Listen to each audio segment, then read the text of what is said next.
తండ్రి ప్రేమ. ఏ ప్రేమ అది? తండ్రి ప్రేమ. దీని గురించి కొన్ని విధాలుగా మనం ఆలోచన చేద్దాం. మన శరీర సంబంధమైనటువంటి తండ్రిని దేవుడు మనకి ఇచ్చాడు. ప్రతి ఒక్కరికి తండ్రులు ఉన్నారు. శరీర సంబంధంగా నాకంటూ నా తండ్రి, మీకంటూ మీకు తండ్రులు ఉన్నారు. అందరికీ ఉన్నారు దేవుడిచ్చినటువంటి తండ్రులు. మంచిది. రెండవది, ఆత్మ సంబంధముగా రక్షణ పొంది, పాప క్షమాపణ పొంది, యేసు రక్తము చేత కడగబడి సంఘములో చేర్చబడిన ప్రతి వారికి కాపరి ఉన్నాడు. ఆయన ఆత్మ సంబంధమైనటువంటి ఆత్మీయ తండ్రి. ఎవరో? ఆత్మీయ తండ్రి. ఒకటి శరీర సంబంధమైన, చెప్పాలి, అందరూ చెప్పాలి, మనల్ని కన్నటువంటి తండ్రి శరీర సంబంధమైన తండ్రి. రెండవది, మన ఆత్మలకు కాపరిగా ఉన్నటువంటి, లేదంటే కాయుచున్నటువంటి, మందను కాయుచున్నటువంటి కాపరులు, సంఘ కాపరులు ఎవరంటే ఆత్మీయ తండ్రి. మూడవది, మన అందరికి ఒక తండ్రి ఉన్నాడు, ఆయన పరమ తండ్రి. దేవునికి స్తోత్రం కలుగును గాక. హల్లెలూయా. ఈ తండ్రికి శరీర సంబంధమైన తండ్రి కలిపి కూడా ఒక తండ్రి ఉన్నాడు. ఆ తండ్రి ఎవరంటే పరమ తండ్రి. ఈ మూడు విషయాలు మనం ఆలోచన చేస్తే, ఈ ముగ్గురు యొక్క ప్రేమను మనం ఆలోచన చేసుకుంటే చాలా చాలా వ్యత్యాసాలు కనబడతా ఉంటుంటాయి. శరీర సంబంధమైనటువంటి రీతిలో ప్రేమించినటువంటి తల్లిదండ్రులు కానీ, ఆత్మ సంబంధమైనటువంటి రీతిలో సంఘంలో ఉన్నటువంటి వారిని ప్రేమించేటువంటి తల్లిదండ్రులు కానీ, శాశ్వతుడైనటువంటి మన పరమ తండ్రి మనలను ప్రేమించే ప్రేమలో కానీ చాలా వ్యత్యాసాలు కనబడతా ఉంటుంటాయి. ఇంచుమించు ఒకలాగే కనబడతా ఉంటుంటది. కానీ శాశ్వతముగా నిలిచేది పరమ తండ్రి యొక్క ప్రేమ మాత్రమే. దేవునికి స్తోత్రం కలుగునుగా. ఇక్కడ కొన్ని బైబిల్లో కొన్ని మాటలు చెప్తా ఉంది ప్రియులారా. చూడండి, నిర్గమకాండంలో 20వ అధ్యాయంలో 12వ వాక్యాన్ని చదువుదాం. తర్వాత 15వ వచనాన్ని చదువుదాం, 17వ వచనాన్ని చదువుదాం. నిర్గమకాండం 20వ అధ్యాయం 12, 15, 17. నీ దేవుడైన యెహోవా నీకు అనుగ్రహించినటువంటి దేశంలో నీవు దీర్ఘాయుష్షు కలిగి నీవు జీవించాలి అంటే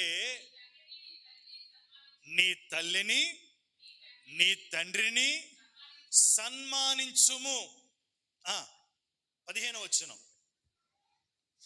మీకు వచనాలు ఇన్నిసార్లు చెప్పినా ఇంకా తడుముతున్నారు ఎందుకు?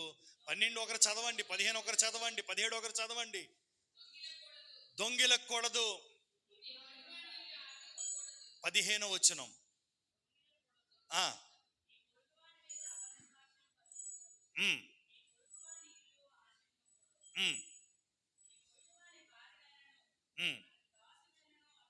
పదిహేడవ వచనం చూడండి. 17.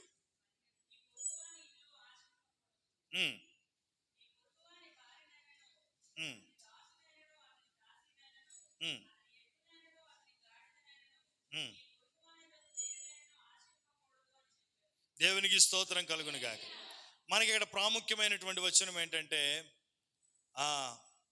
నిర్గమకాండంలో 20వ అధ్యాయము 12వ వాక్యంలో మన దేవుని యొక్క వాక్యాన్ని చూసాం. నీవు నీ దేవుడైన యెహోవా నీకు అనుగ్రహించు దేశంలో నీవు దీర్ఘాయుష్మంతుడుగా నీవు ఉండాలి అంటే నీ తండ్రిని నీ తల్లిని సన్మానించు. దేవునికి స్తోత్రం కలుగును గాక. హల్లెలూయా.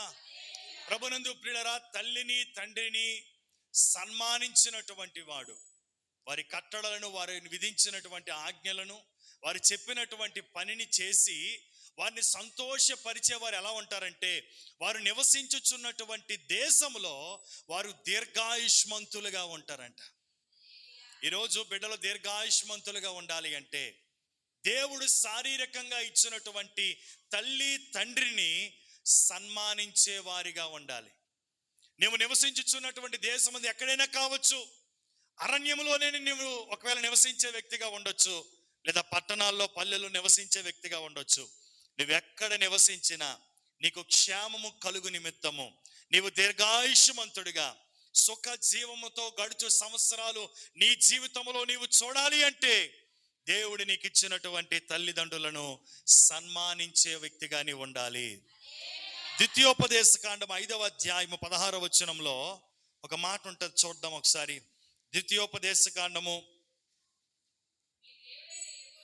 నీ దేవుడైన యెహోవా నీకు అనుగ్రహించినటువంటి దేశంలో నీవు దీర్ఘాయుష్మంతుడవై నీకు క్షేమమగునట్లు నీ దేవుడైన యెహోవా నీకు ఆజ్ఞాపించులాగున నీ తండ్రిని నీ తల్లిని సన్మానించుము.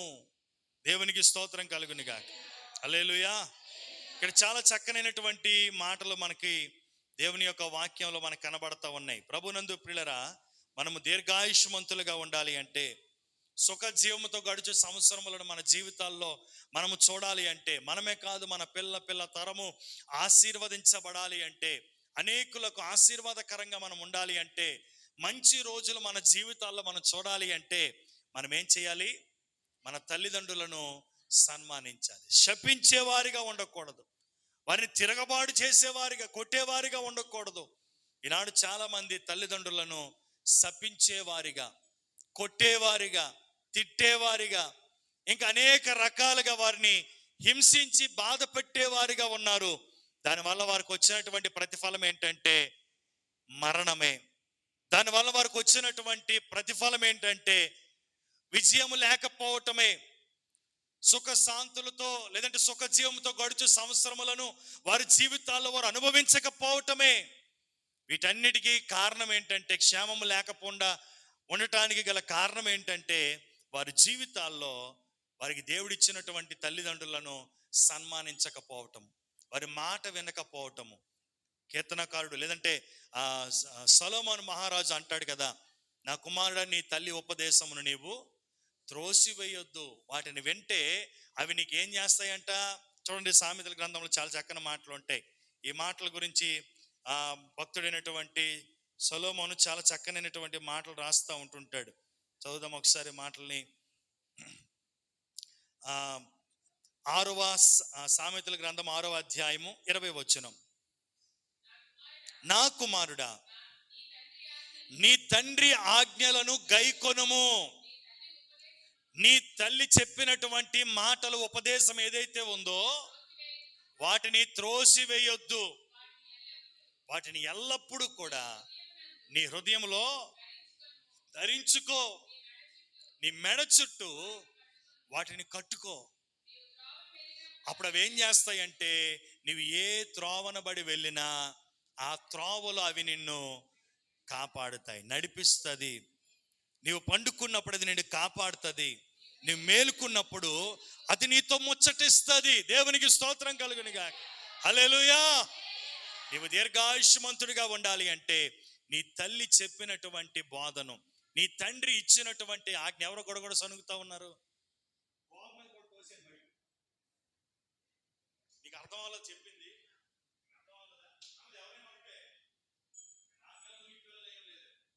దేవునికి మహిమ కలుగును గాక. హల్లెలూయా. దేవుని యొక్క వాక్యం క్లియర్గా చెప్తా ఉంది. ఏమని చెప్తా ఉందంటే వాక్యం, నీ తండ్రి ఇచ్చినటువంటి ఆజ్ఞలను గైకొను, నీ తల్లి ఉపదేశాన్ని మరిచిపోవద్దు. నీ తల్లిదండ్రులు దేని కొరకు చెప్తారంటే, నీవు క్షేమంగా ఉండటం కొరకు నీకు మంచి చెప్తారు. నీ కష్టాలు పడకూడదని నీ కొరకు అనేకమైనటువంటి వారు ప్రయాసంతో కూడినటువంటి నీ పనులు నీ కొరకు చేస్తూ ఉంటుంటారు. వారు ఏం చేసినా నీ మేలు కొరకే, వారు ఏం చేసినా నీవు బాగుండాలని, నీవు దీర్ఘాయుష్మంతుడిగా ఉండాలని వారు ఇష్టపడతారు, నీ కొరకు చేతులెత్తి ప్రార్థిస్తారు. ప్రభునందు ప్రియులారా, నీవు దేవుని యొక్క వాక్యం చెప్తుంది, నీవు త్రోవన వెళ్ళినప్పుడు అది నిన్ను కాపాడాలి అంటే, నడిపించాలి అంటే, నీవు పండుకున్నప్పుడు అది నిన్ను కాపాడాలి అంటే, నీవు మేలుకున్నప్పుడు అది నీతో ముచ్చటించాలి అంటే, నీ తండ్రి ఆజ్ఞలను గైకొనాలి, నీ తల్లి ఉపదేశాన్ని మరిచిపోకూడదు. అది ఎక్కడ ఉండాలి అంటే, నీ తల్లిదండ్రులు చెప్పిన మాటలు ఎందులో ఉండాలి? హృదయములో పదిలపరుచుకోవాలి. హల్లెలూయా. ఎవరైతే తల్లిదండ్రులు చెప్పినటువంటి మాటలను హృదయములో పదిలపరుచుకొని తల్లిదండ్రులకు వన్ని తెచ్చేటట్టుగా, తండ్రి ఇచ్చినటువంటి ఆజ్ఞలను అనుసరించి నడిచేవారిగా, తల్లి చెప్పినటువంటి ఉపదేశమును అనుసరించి నడిచేవారిగా ఎవరైతే జీవిస్తారో వారు దీర్ఘాయుష్మంతులుగా ఉంటారు. ఎవరైతే అటు రీతిగా నడుచుకుంటారో వారు త్రోవను వెళ్ళినప్పుడు అది క్షేమకరంగా వారిని నడిపిస్తుంది.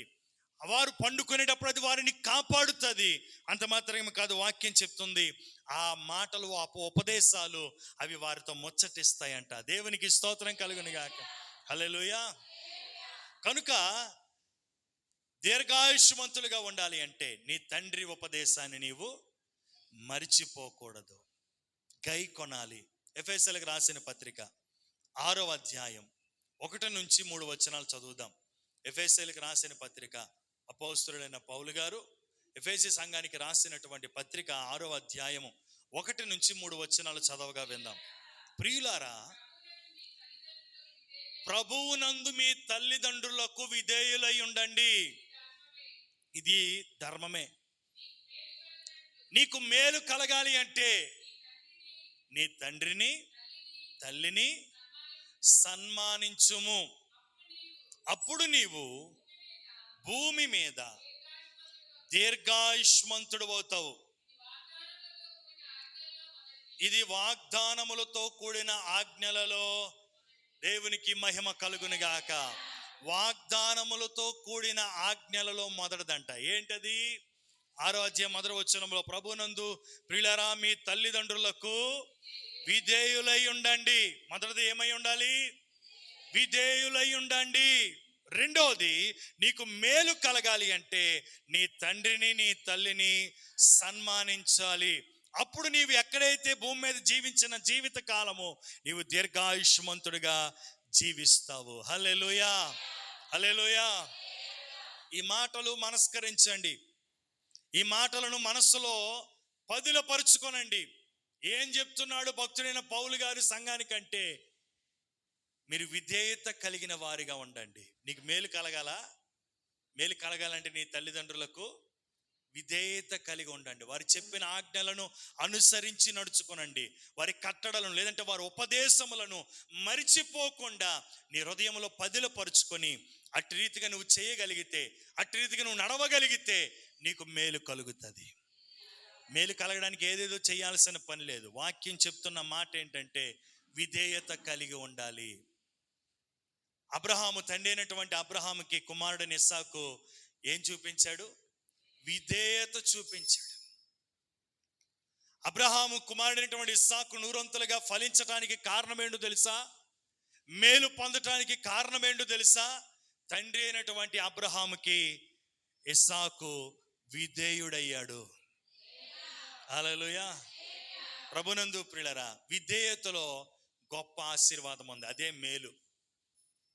మేలు కలగడం అంటే ఆశీర్వాదం కలగడం, మేలు కలగడం అంటే దీవెనలు కలగడం, మేలు కలగడం అంటే క్షేమకరమైనటువంటి స్థితి. ప్రభునందు ప్రియులారా, నువ్వు దీవించబడాలి అంటే, ఆశీర్వదించబడాలి అంటే ఒక మాటలో నీవు మేలు పొందుకొని, మేలుతో నా హృదయమును తృప్తి పరచుచున్నాడు అని వాక్యం చెప్తుందే. నువ్వు నిజంగా నువ్వు మేలు పొందాలని నీ జీవితంలో ఆశ కలిగి ఉంటే నువ్వేం చేయాలి? నీ తల్లిని నీ తండ్రిని సన్మానించాలి.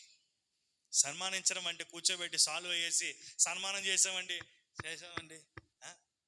మనసులో ఒకటి పెట్టుకొని చేయడం, అది కాదు సన్మానం అనేది. అది ఒకవేళ బాహ్య సంబంధమైనటువంటి సన్మానం కావచ్చు, వారిని గౌరవించటం మంచిదే. కానీ ఎప్పుడు నిజమైన సన్మానమో తెలుసా? నీ తల్లిదండ్రుల మాటను నీవు విన్నప్పుడు, ఆ మాటకు నువ్వు విధేయత చూపించినప్పుడు, వాటి ప్రకారముగా నీవు నడుచుకునేటప్పుడు అంతకంటే సన్మానం మరొకటి ఉండదు. హల్లెలూయా. తల్లిదండ్రులు సన్మానించడం అంటే ఒక సాల్వ బొకే తెచ్చి సన్మానించడంలో అది కాదు సంతోషం.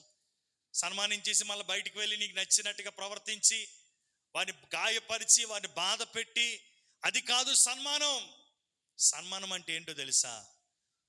వారు చెప్పేటట్టుగా నువ్వు నడుచుకుంటే అంతకంటే సన్మానం మరొకటి ఉండదు. వారికి విధేయత చూపిస్తే అంతకంటే సన్మానం చేసేది మరొకటి ఉండదు. దేవుడు కోరుకుంటుంది అటువంటి సన్మానమే. దేవునికి స్తోత్రం కలుగును గాక. ఎప్పుడైతే అబ్రహాముకి ఇస్సాకు విధేయత చూపించాడో, ఇస్సాకు ఏ దేశమందు అయితే ఉన్నాడో ఆ దేశమందున్న వాడై అతడు విత్తనము వేయగా నూరంతులుగా ఫలాన్ని పొందాడంట. ఈరోజు మనం అటువంటి దీవెనలు పొందాలి అంటే, మేలుతో మన జీవితాన్ని తృప్తిపరుచుకోవాలి అంటే, సుఖ జీవనముతో గడుచు సంవత్సరాలు మనము చూడాలి అంటే, మనం నివసిస్తున్నటువంటి భూమి మీద దీర్ఘాయుష్మంతులుగా ఉండాలి అంటే, నీ తల్లిని తండ్రిని సన్మానించు, నీ తల్లిని తండ్రికి విధేయత కలిగి ఉండు, వారి చెప్పిన ఆజ్ఞలను అనుసరించి నువ్వు నడుచుకోగలిగినట్లయితే తప్పక ఈ దీవెనలన్నీ కూడా నీకు ప్రాప్తిస్తాయి. దేవునికి స్తోత్రం కలుగును గాక. కొలస్సీలకు రాసిన అదే కంటిన్యూ అయిపోయిందా? 1-3 చదివేసావా? చూడండి, తర్వాత కొలస్సీలకు రాసిన పత్రిక 3వ అధ్యాయము 20వ వచనాన్ని కూడా చదువుదాం.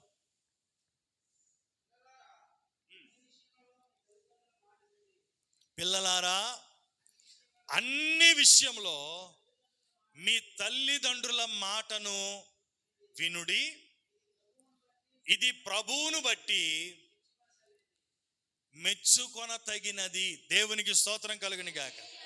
ఏదంటే దేవుడు మెచ్చుకుంటాడు? ఏది మెచ్చుకుంటాడు ప్రభు?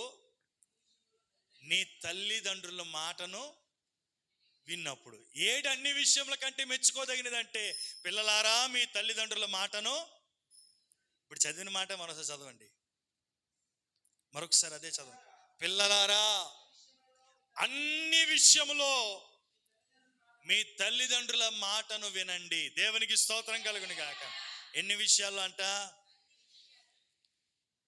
నాకు అది ఇష్టం లేదండి, నేను వినండి అంటే అది అన్ని విషయాలు అవుతుందా? అవదు.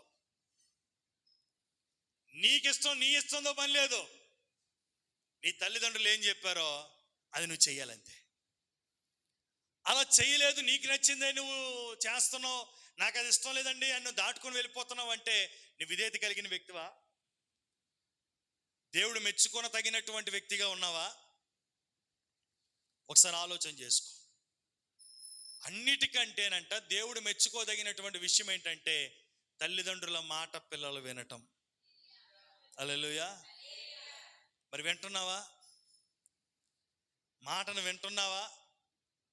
దేవుడు మెచ్చుకుంటున్నాడా? నీ స్థితిని చూచి, నీ జీవితాన్ని చూచి ఎలా ఆశీర్వదిస్తాడు, ఎలా మేలులతో నిన్ను తృప్తిపరుస్తాడు, ఎలా దీర్ఘాయుష్మంతుడుగా నిన్ను భూమి మీద నిలబెడతాడు. ఒకసారి ఆలోచన చేసుకో.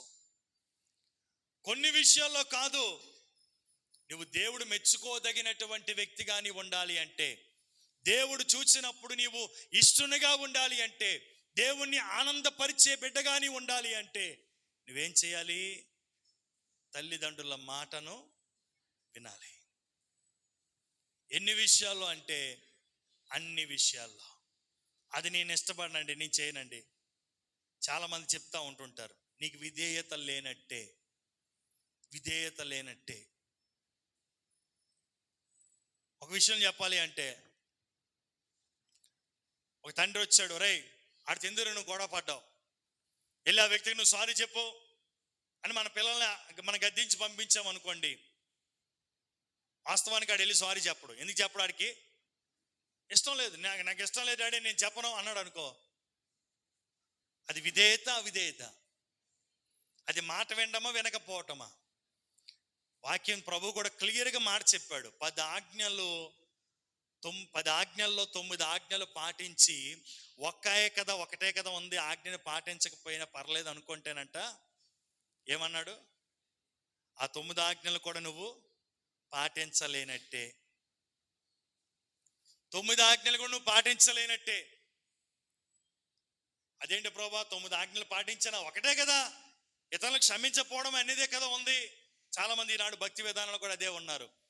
అన్ని భక్తులు అన్ని కోణాల్లో చూస్తే వారు సేవకులు గౌరవించేవారిగా ఉంటారు, ప్రేమించేవారిగా ఉంటారు, సువార్త చేసేవారిగా ఉంటారు, రక్షణ పొందే అనుభవాన్ని కలిగి ఉంటారు, పరిశుద్ధాత్మ చేత నింపబడి అన్య భాషలతో మాట్లాడి ఆరాధించేవారిగా ఉంటారు, దశంభాగాలు ఇచ్చేవారిగా ఉంటారు, కానుకలు ఇచ్చేవారిగా ఉంటారు, దేవుని కొరకు ముందు వచ్చేవారిగా ఉంటారు, అన్నీ ఉంటారు. కానీ తన సహోదరుల్ని క్షమించేవారిగా, తన సహోదరుల్ని ప్రేమించేవారిగా, ఏదో ఒక చిన్న లోపం అనుకుందాం, ఒక చిన్న లోపం అనుకొని ఉండొచ్చు. ప్రభా, నా భక్తి ఏంటో నీకు తెలుసు కదా, నేను ఎలా ఉంటానో నీకు తెలుసు కదా. తెలుసురా నాయన, నాకు అన్నీ ఉన్నాయి, కానీ నువ్వు ఏమై ఉన్నావంటే ఆ ఒక్కటే నువ్వు చేయటం లేదు కనుక నీలో ఏం లేదు? సంపూర్ణత లేదు. సంపూర్ణత లేదు. నీకు అర్థమైందా? ఒక వ్యక్తి క్రీస్తునందు ఎలా కనిపించాలి అంటే సంపూర్ణునిగా కనిపించాలి. భక్తుడైన పౌలు గారు అంటున్నారు కదా, మా పనేంటి, సేవకుడు పనేంటంట, క్రీస్తునందు మిమ్మల్ని అందరినీ కూడా సంపూర్ణునిగా చేసి ఆయన ఎదుట నిలవబెట్టవలనని అంటాడు. అక్కడ సంఘములో చేర్చబడిన ప్రతి విశ్వాసి కూడా ఎలా మార్చబడాలని సేవకుని దేవుడు పెట్టాడంటే, ఆ వ్యక్తులందరినీ కూడా ఎలా చేయాలంట, సంపూర్ణులుగా చేయాలంట. 10 ఆజ్ఞల్లో ఒక ఆజ్ఞను తప్పిపోయినా 9 ఆజ్ఞలు వ్యర్థమైపోయినట్టే. దానివల్ల నీకు ప్రతిఫలం ఏది రాదు. దేవుడు చెప్పినట్టుగా నువ్వు చేయగలిగితేనే సంపూర్ణతలోనికి వెళ్తావు, నీకు నచ్చినట్టుగా కాదు.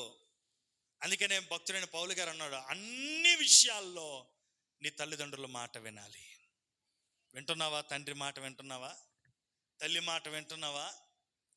మనకి ఎలా మేలు కలుగుతుంది, ఎలా ఆశీర్వాదం వస్తుంది?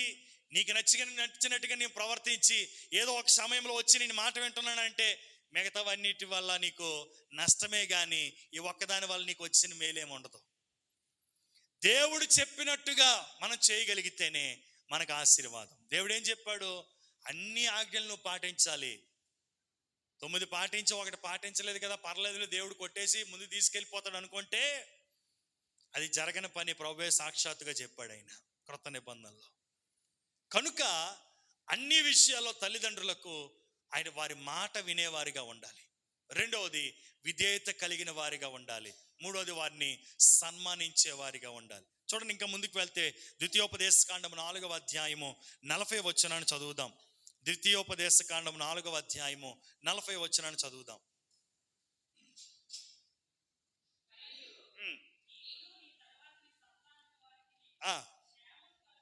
నీకును నీ తరువాత వారి సంతానమునకు క్షేమము కలుగుటకై నీ దేవుడైన యెహోవా సర్వకాలము నీకిచ్చుచున్నటువంటి దేశములో నీవు దీర్ఘాయుష్మంతుడిగా ఉండాలి అంటే నేడు నేను నీకు ఆజ్ఞాపించు ఆయన కట్టడలను ఆజ్ఞలను నీవు గైకొనవలెను. దేవునికి స్తోత్రం కలుగును గాక. నీవు దీర్ఘాయుష్మంతుడిగా ఉండాలి అంటే నీవే కాదు, నీ తరువాతి తరము కూడా క్షేమాన్ని చూడాలి అంటే, మేలును అనుభవించాలి అంటే, జీవించుచున్నటువంటి సర్వదేశము నీకు ఇచ్చుచున్నటువంటి ఆ దేశంలో నీవు క్షేమకరంగా జీవించాలి అంటే నీ తల్లిదండ్రులు నీకు ఇచ్చుచున్నటువంటి లేదా దేవుడు తండ్రి అయినటువంటి దేవుడు ఇచ్చినటువంటి ఆజ్ఞలను కట్టడలను మనం అనుసరించి నడుచుకోగలిగితే మనము క్షేమకరమైనటువంటి వారిగా ఉంటామని. 21వ ద్వితీయోపదేశకాండం 21వ అధ్యాయము 18వ వచనం నుండి కూడా కొన్ని మాటలు చదివితే కొన్ని మాటలు ఉంటాయి. త్వరగా చదివి తర్వాత మరొక మాటలోకి వెళ్దాం. తన కుమారులు ఒకని కుమారుడు మొండివాడై తిరగబడి తండ్రి మాట గాని తల్లి మాట గాని వినకయుండి వారిని శిక్షించిన తరువాతయును అప్పటికి కూడా వాడు విధేయుడు కాకపోతే అతని తల్లిదండ్రులు అతన్ని పట్టుకొని ఊరి గవిని యొద్దకు కూర్చున్నటువంటి పెద్దల యొద్దకు తీసుకొని వెళ్ళి, నా కుమారుడైనటువంటి వీడు మొండివాడే నా మీద తిరగబడుతున్నాడు, నా మాట వినక తిరుగుబోతును త్రాగుబోతును అయి ఉన్నాడని ఊరి పెద్దలతో చెప్పాలి. అప్పుడు ఊరి ప్రజలందరూ కూడా రాళ్లతో చావగొట్టవలెను. దేవునికి స్తోత్రం కలుగును గాక. హల్లెలూయా. ఒకని కుమారుడు వాడు మాట వినక మొండివాడై ఉంటే, మొండోడు ఎప్పుడు అంటారు? మొండోడిని చెప్పిన మాట వినలేదు అనుకోండి ఒకసారి, అప్పుడు మొండివాడు అండవు. రెండోసారి అప్పుడే మొండోడు అండవు. మూడోసారి ఆడు ఇంకా ప్రవర్తన మారదాడు, బ్రతుకు మారదాడు, జీవితం మారదు, నటిస్తాడు, వేషధారణగా ఉంటాడు, విన్నట్టుగానే ఉంటాడు కానీ వినడు. అటువంటి వారిని ఏమంటాడంటే, వీడికి ఎన్నిసార్లు చెప్పినా వీడు మాట ఎండండి. కారణం ఏంటి? వాడు మొండితనం. దేనికా మొండితనం? వాడి నాశనానికి, దీవెనకు కాదు, వాడి నాశనానికి ఆ మొండితనం. ఎవరిని ఉద్ధరించడానికి? వాడికి వాడే నాశనం తెచ్చుకోవడానికి. వాడికి దీవెన రాదు, తర్వాత సంతానం కూడా దీవెన రాదు. నీ తరానికి, ఇందులో మనం చదువుకున్నాం ద్వితీయోపదేశకాండం 4:40 ఏమనుంది? నీకును నీ తరువాతి తరానికి దీవెన రావాలి అంటే విధేయత కలిగి ఉండాలి. తండ్రి ఆజ్ఞలను కట్టడలను అనుసరించి నడుచుకోవాలి. ఆయన మాట వినేటట్టుగా ఉండాలి అని చెప్పాడు. లేదు మొండితనం, ఎవడికి గొప్ప, ఎవడికి నష్టం? ఆ వ్యక్తికే నష్టం. నీ మొండితనం నిన్నే నాశనం చేస్తుంది. దేవుడు ఎన్నిసార్లు చెప్పినా విధేయత చూపించకుండా మొండితనాన్ని చూపిస్తే అక్కడ అంటాడంట, ఆ వ్యక్తిని పట్టుకొని తీసుకొని వెళ్ళి ఎక్కడ పెట్టాలి అంట? ఊరు వెలుపులు ఉన్నటువంటి గవిని యొద్ద కూర్చున్నటువంటి ఊరి పెద్దల దగ్గర పట్టుకెళ్ళి, అయ్యా వీడు ఎన్నిసార్లు చెప్పినా నా మాట వినటం లేదయ్యా, వీడు ఎన్నిసార్లు చెప్పినా లోబట్టడం లేదయ్యా, వీడు ఎన్నిసార్లు చెప్పినా తిరుగుబాటు చేస్తున్న వ్యక్తిగానే ఉన్నాడయ్యా, ఈ నేడు చేయాలంటే వాళ్ళు ఏం చేస్తారంట? రాళ్లతో కొట్టి ఆయన లేకుండా చేసి పడేస్తారంట. క్రొత్త నిబంధనలు అన్నాడు, ఒక వ్యక్తి సంఘములో అవిధేయుడిగా ఉంటే, ఒక వ్యక్తి సంఘములో దేవుని మాటను లేదు సంఘములో ఉన్నటువంటి సేవకుని మాటను వినలేని వానిగా ఉంటే గద్దించాలంట, బుద్ధి చెప్పాలంట. అప్పటికీ చెప్పకపోతే పెద్దలు వెళ్ళి బుద్ధి చెప్పాలంట. అప్పటికీ వినకపోతే ఆ వ్యక్తిని ఏం చేయాలి? సంఘము నుండి బహిష్కరించాలి. ఇది క్రమం. ఇది పాత నిబంధనలో ఒక క్రమం, క్రొత్త నిబంధనలో పౌలు గారు ఒక క్రమాన్ని చెప్పాడు. పాత నిబంధన క్రమం ఏంటంటే, నా కొడుకు వినలేదు, ఒక తండ్రి ఆవేదన, నా కొడుకు నా మాట వినటం లేదు, నీ చెప్పిన మాటను వినటం లేదు, లోబట్టం లేదు, ఎన్నిసార్లు చెప్పినా చేయొద్దని చెప్పిన అదే చేస్తున్నాడు, ఏంటి వాడికి ఉన్నటువంటి అహంకారం అని చెప్పి ఆ తండ్రి అంట కొడుకు చెప్పాడంట, అయినా వినలేదంట. అప్పుడు దాన్ని పట్టుకొని తీసుకొని వెళ్ళి గవిని యొద్ద ఉన్నటువంటి కొన్ని ఊరి పెద్దల దగ్గర తీసుకుని వాళ్ళు, అయ్యా వీడి వల్ల నా హృదయం చాలా విచారకరంగా ఉంది, చాలా బాధాకరంగా మారిపోతుంది, హృదయ వేదంతో ఉన్నానయ్యా, వీడి సంగతి ఏంటో చూడండి అంటే ఆ పెద్దలు ఏం చేస్తారంటే అప్పుడు అక్కడ న్యాయం చేసేస్తారు. క్రొత్త నిబంధనలో పౌలు భక్తుడు ఏమన్నాడంటే, ఒకని సంఘములో ఒక వ్యక్తి, ఒక విశ్వాసి అవిధేయుడిగా ఉంటే, సేవకుని బాధపరిచేవాడిగా ఉంటే, మాట వినవాడిగా ఉంటే, మొండివాడిగా ఉంటే సేవకుడు చెప్తాడు, వాక్యం ద్వారా చెప్పమన్నాడు, వ్యక్తిగతంగా చెప్పమన్నాడు. అప్పటికి వినకపోతే సంఘ పెద్దల ద్వారా చెప్పించమన్నాడు. ఈనాడు సంఘ పెద్దల ద్వారా చెప్పితే ఏమంటారు? నువ్వు మాకు చెప్పినంత తోడువా, పర్వాలేదు, కానీ వాక్యం చెప్తుంది సంఘ పెద్దలు కూడా వాడికి చెప్పాలి అంట. సంఘంలో ఉన్నవారు క్రమమైనటువంటి వారు వారికి చెప్పాలి అంట. అది కూడా చెప్పినా వినకపోతే, మొండిగా ఉంటే ఫైనల్గా వారు ఏం చేయబడాలి? సంఘము నుండి బహిష్కరించబడాలి. అలా జీవము కలిగినటువంటి సంఘము నుండి బహిష్కరించబడక మునిపే నీ బ్రతుకును మార్చుకో. మొండితనాన్ని విడిచిపెట్టు, తిరుగుబాటు స్వభావాన్ని విడిచిపెట్టు, అవిధేయతను విడిచిపెట్టు. ఏదైనా తోటలో ఉన్నంత వరకు కూడా ఆదామవులు ఎలా ఉన్నారు? సంతోషంగా ఉన్నారు, ఆనందంగా ఉన్నారు. అది చాలా సంతోషం. ఆ హృదయంలో అంత ఆనందం కాదు. కానీ ఎప్పుడైతే దేవుని ఆజ్ఞలను కట్టడలను వారు వెనక పోయారో, అవిధేయులైపోయారో, తిరుగుబాటు చేసే ప్రజల మనస్తత్వం వచ్చేసిందో, వెంటనే ఏమైపోయారు? వారు ఏదైనా తోట నుండి వారు వెళ్ళగొట్టబడ్డారు. మొహమాటం లేదు, ఏదైనా తోట నుండి వెళ్ళగొట్టబడ్డారు.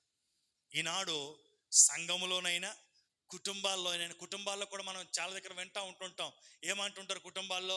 అయ్యా నా కొడుకు నా మాట వినటం లేదయ్యా, వాడు తాగుపోతాయ్యా, తిరిగిపోతాయ్యా, లేదా మమ్మల్ని బాధించేవాడిగా ఉన్నాడయ్యా, దుఃఖపరిచేవాడిగా ఉన్నాడయ్యా, వాడిని ఏం చేసాం? పొమ్మని చెప్పామయ్యా బయటికి. అదేంటమ్మా నీ మనసు అంటే? లేదయ్యా, మనసు ఏమైపోయింది? పాడైపోయింది. అటువంటి వాడు ఉన్న ఒకటే లేకపోయినట్టే, అందుకే పొమ్మని చెప్పామయ్యా. సంఘములో కూడా ఒక క్రమం ఉంది. దేవుడు అనేకసార్లు హెచ్చరిస్తూ ఉంటుంటాడు, బుద్ధి చెప్తా ఉంటుంటాడు, మాట్లాడుతూ ఉంటుంటాడు. విని సరి చేసుకున్నావా సరే, లేదా తోట నుండి బయటికి వెళ్ళగొట్టబడతావు. వెళ్ళగొట్టబడేటంత వరకు మనం ఉండకూడదు. మనం దేవుని సన్నిధిలో ఆనందించేవారిగా ఉండాలి. దేవుని సన్నిధిలో నిలిచి ఉంటేనే నీవు ఫలిస్తావు, అభివృద్ధి పొందుతావు, విస్తరిస్తావు, భూమిని నిండిస్తావు. దేవుని సన్నిధి నుండి నువ్వు వెళ్ళగొట్టబడితే నీకు శాపమే. దేవుని సన్నిధి నుండి వెళ్ళగొట్టబడిన తర్వాత ఆదాము అవ్వలు ఎంత శాపాన్ని అనుభవించారో మనకు తెలుసు. ఈరోజు తోటలో ఉండాలనుకుంటున్నావా? తోటను విడిచిపోవాలనుకుంటున్నావా? తోటలో ఉండాలి అనుకుంటే తోటలో ఉండే క్రమానికి లోబడాలి. తోటలో ఉండాలి అనుకుంటే తోటలో ఉండే క్రమశిక్షణతో ఉండాలి. తోటలో క్రమశిక్షణతో నడుచుకోవాలి. తోటలో నచ్చినట్టుగా తిరుగుదామంటే సర్పానికి దొరికిపోతావు. ప్రభు ఏం చెప్పాడు? చాలా జాగ్రత్తగా ఉండాలి, నువ్వు ఏదైనా తిరిగి నటు ఎలా జాగ్రత్తగా ఉండి అన్నాడు. అమ్మమ్మ ఏం చేసింది? ఇటు అటు తిరిగింది, మొత్తం మీద వెళ్ళింది, ఎక్కడికి వెళ్ళకూడదు అక్కడికి వెళ్ళింది. క్రమం తప్పిపోతే ఆడు ప్రవేశిస్తాడు, క్రమంగా ఉంటే అపవాదిని దరిదాపులు కూడా రాలేడు. దేవునికి స్తోత్రం కలుగునుగా. అపవాదికి చోటు ఇవ్వకూడదు. చోటెత్తాడు, ఏం చేస్తాడు? నిన్ను వచ్చి పాడు చేసేస్తాడు. నీ హృదయంలో ఉన్న దేవుని సన్నిధిని దొంగలిస్తాడు, దేవుని సన్నిధిలో లేకుండా చేసేస్తాడు. దానివల్ల నష్టపోతావు, తర్వాత దేవుని సన్నిధిని కోల్పోతావు. దేవుని సన్నిధిలో నిలిచి ఉన్నటువంటి ఆదామావలకి దేవుడిచ్చినటువంటి ఆశీర్వాదం, మీరు ఫలించండి, అభివృద్ధి పొందండి, విస్తరించండి, లోపరచుకొనండి, దాన్ని నిండించండి అని చెప్పాడు. దేవుని సన్నిధి నుండి దేవుని మాట వెనక, తండ్రి అయిన దేవుని మాట వెనక, దేవుని ఆజ్ఞకు లోబడక, కట్టడలకు విధేయులకు ఆజ్ఞకు లోబడక, వారికి నచ్చినట్టుగా మొండితనానికి పోయి వారు ఏమైపోయారంటే ఏదేను తోట నుండి దేవుడే స్వయంగా వెళ్ళగొట్టాడు. వెళ్ళగొట్టబడద్దు. మార్చుకొని, ఒకవేళ తండ్రి నేను తప్పు చేశానని ఇద్దరు పశ్చాత్తాపడి ఉంటే, ఆదమవ్వలు ఇద్దరు పశ్చాత్తాపడి ఉంటే నిజంగా ఈరోజు మన ఇక్కడ ఉండేవారం కాదేమో. వారు పశ్చాత్తాప పడలేదు, ఒకరి మీద ఒకరిని నెపాలు చెప్పుకున్నారు కాబట్టి వారిని మగుమాటం లేకుండా బయటికి పంపించేశాడు. ఈనాడు ఖచ్చితమైనటువంటి సార్వత్రికమైనటువంటి సంఘములో కలుపు ఉండకూడదు. ఒక పొలాన్ని ఒక వ్యక్తి చేశాడు అనుకోండి, ఒక సంఘంలో ఒక పొలం అంటే సంఘానికి సాదృశ్యం. ఒక పొలం ఉంది, ఒక రైతు పండిస్తున్న పొలం ఉంది. ఆ పొలములో వరిని గింజలు వేసేటప్పుడు మధ్య మధ్యలో కొన్ని పంట చేసే వాళ్ళకి ఐడియా ఉంటుంది, ఏమొస్తాయి దాని మధ్యన కొన్ని మొక్కలు వస్తాయి. మధ్యలో పని కట్టుకొని మరి వెళ్ళి ఏం చేస్తారు అట్లని? నాకు వ్యవసాయం తెలియదు, ప్రభాస్ తెలుసు వ్యవసాయం కదా, ఆ వ్యక్తి చేస్తూ ఉండేవాడు. ఇంకా చాలా మంది ఇక్కడ తెలిసే ఉండొచ్చు. మధ్యలో వెళ్ళి ఏం చేస్తారు దాన్ని? ఎందుకు? దాంతోపాటు పెరిగి ఉండొచ్చు కదా, పెరగనివ్వరు, దాన్ని తీసి పారేయాలి. అయ్యో అలాగే తీసేస్తే ఎలాగండి, మనం ఎలాగండి మొక్కల్ని హింసించకూడదు కదండి, ఇలాగ అనుకుని ఉంటే నీకు రావాల్సిన పంట కూడా పోతుంది. ఏం చేయాలి? అది ఎంత విలువైందైనా ఎప్పటికీ కూడా దాన్ని తీసి బయట పారేయాలి. అప్పుడే పంట నీ చేతికి వస్తుంది, నీ కష్టానికి తగినటువంటి ప్రతిఫలం వస్తుంది. అలాగే పొలం అనబడినటువంటి దేవుని సంఘములో పంట ఎలా వచ్చిందంట? కోతకు వచ్చిందంట. ఇది కోతకు సమయం, పనివారి తరుణం, ప్రార్థన చేయుదమా. ఇది కోతకు సమయం, పనివారి తరుణం, ప్రార్థన.